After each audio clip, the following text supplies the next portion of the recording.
Well, let's get some more analysis, and we can speak now to David Camroux, who's an honorary senior research fellow and adjunct professor at Sciences Po. Thank you very much indeed for joining us. What can we expect from President Macron's visit to New Caledonia, and what sort of a welcome do you think he's likely to get there?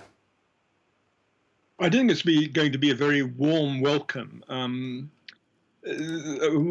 what has happened is the French state was meant to be, to a certain extent, a neutral referee between the loyalists and the independentists. And that changed, I think, when President Macron pushed for the third referendum during the COVID crisis. And the Kanaks explicitly asked for that referendum to be postponed because people had died and their traditions of mourning were such that they couldn't campaign and also mourn for their deceased loved ones. But I think President Macron went ahead and pushed for that referendum, which won handsomely, but the referendum results have not been considered by the independentists as being legitimate.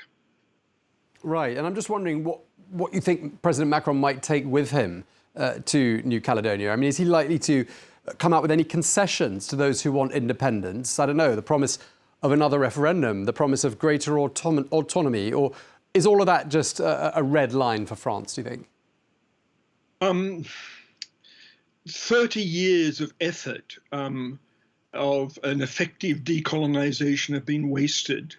I think there's also been a lack of awareness of what was happening amongst young Kanaks, their alienation and their sort of poor conditions. I think there was a certain oblivion to that, and there was a kind of complacency because peace had been installed. Now, what can he offer? Push back a new referendum. I think what is immediately has to be addressed is the vote on extending the franchise, which was before the French Parliament.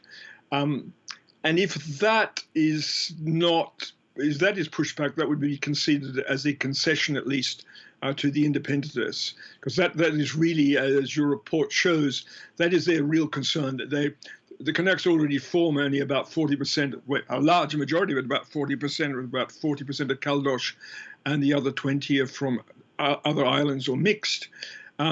So the fear is that they're becoming even more a minority in what they see as their own land. So that voting provision, although it was planned, I mean, it was forecast after the Matignon Agreement and the Noumea Agreement, was something of a red flag to a bull. I mean, you mentioned the living conditions in some communities there in New Caledonia, and President Macron obviously wants to try to defuse the situation. It's not a very large population, after all, 250,000 or so.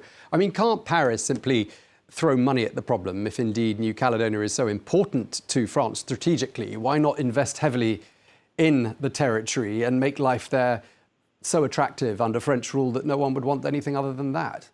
That is one possibility, but the other question is the only real resources in the country are nickel, and the price of nickel has crashed. So the nickel mines need to be supported because they are the industries that employ Kanaks. What is different in these riots compared to 30, 40 years ago is that they're occurring in Noumea itself. And that is both a sign of success of the last 30, 40 years, because we've now got more mixed communities or within the capital city.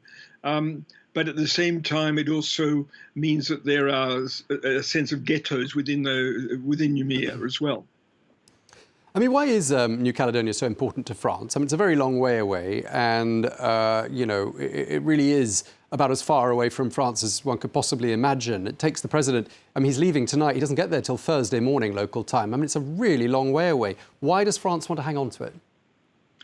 Well, first of all, it means that France is an Indo-Pacific country. And that is terribly important for President Macron. And when he started to talk about France as an Indo-Pacific country, he did so, first of all, in Sydney, in Australia, and then he went straight to New Caledonia. And actually the French desire, or the desire at least the French president, to hang on to New Caledonia is perhaps stronger today than it was even 10 years ago. The presence of New Caledonia means, for example, with the waters around New Caledonia, that France, I think, is the second largest maritime power in the world. And if you look at their exclusive economic zones, and it is, it is a significant expression of France may be a middle power, but it is a global middle power. Unlike, say, a country like Germany, and so. Yes, in terms of France's global role, it's terribly important. There's been a massive amount of effort put into developing relations with Australia and New Zealand, a lot of cooperation with India as well in military terms and military exercises. And it's really, France as a global player that's at stake. Yeah, I mean, you mentioned Australia and New Zealand just lastly. I mean, those two countries have announced that they're laying on evacuation plans for their citizens who live there. I mean, how are those plans arranged? I mean, that does imply, doesn't it, a certain amount of neighbourly cooperation?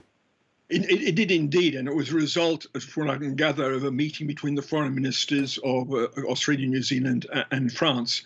There are very strong cooperative relations that have already existed, and both Australia and New Zealand, at least the governments of them, are supportive of New Caledonia remaining part of France. Again, for geopolitical reasons, because their concern is also with Chinese interference in other island states in the South Pacific. So France is seen as a significant player in order to make sure that what the Australians call their backyard is kept in order and to keep outside interference outside. OK, well, we're going to have to leave on that note because we're out of time, I'm just being told. But thank you very much indeed, David Camroux, Honorary Senior Research Fellow and Adjunct Professor at Sciences Po. Thank you very much for your time. My pleasure.